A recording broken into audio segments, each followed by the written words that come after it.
ټولو ملګرو ته سلامونه او په خاصه توګه باندې کوم چې زما مسافرونه دي، یاران دوستان دي، کلیوال دي، هر ځای چې دي هغه پښتانه دي، په هر وطن چې میشته دي، نو د هغې دپاره یو څو شعرونه دي ما سره، مات ګوټ شعرونه دي. او ما په سټارټ کې ما پخوا په لومبي ویډیو کې ما دا خبره کړې وه چې که د چا خوښ شو ملګرو سره یې شیر کړئ، چې چا خوښ نه شو بیا ځان نانګاره کوئ.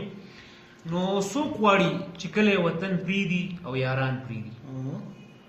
څوک غواړي چې کله وطن پرېږدي او یاران پرېږدي؟ هر سړی پوهېږي بېوسي ده، سړی څه وکړي. او ما ته چا ویل د ښکلو ښکلو ته ډېر مه ګوره، ما ته چا ویل د ښکلو ښکلو ته ډېر مه ګوره، ما ورته وې کښېنه دا ځواني د سړی څه وکړي. واه زبردست یار، ته بیا وویله. ما ته چا ویل د ښکلو ښکلو ته ډېر مه ګوره، ما ورته وې کښېنه دا ځواني د سړی څه وکړي. او ما نه خپل ملګري د واده کوجدن تپوس کوي، ما نه خپل ملګري د واده کوجدن تپوس کوي، او زه ورته وایم مړه غریبي ده سړی څه وکړي. ما نه خپل ملګري د واده کوجدن تپوس کوي، زه ورته وایم مړه غریبي ده سړی څه وکړي.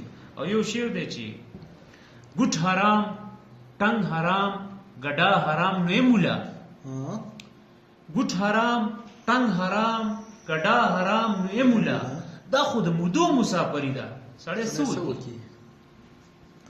او څوک چې رښتیا وایي جو غدار دی او کافر دی او ګستاخه دی، څوک چې رښتیا وایي جو غدار دی او کافر دی او ګستاخه دی، ټوله پښتونخوا کې ګلخاني د سړی څه وکړي. واه زبردست یار. او نه ولسواکي نه ازادي شته نه د ووټ قدر، نه ولسواکي نه ازادي شته نه د ووټ قدر، بس د ټوپکمارو زورواکي ده سړی څه وکړي.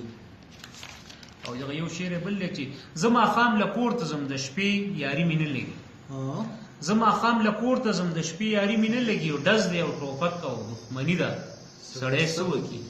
نو زما هیله ده چې ملګرو به خوښ شوي، او که نه یې خوښ شوي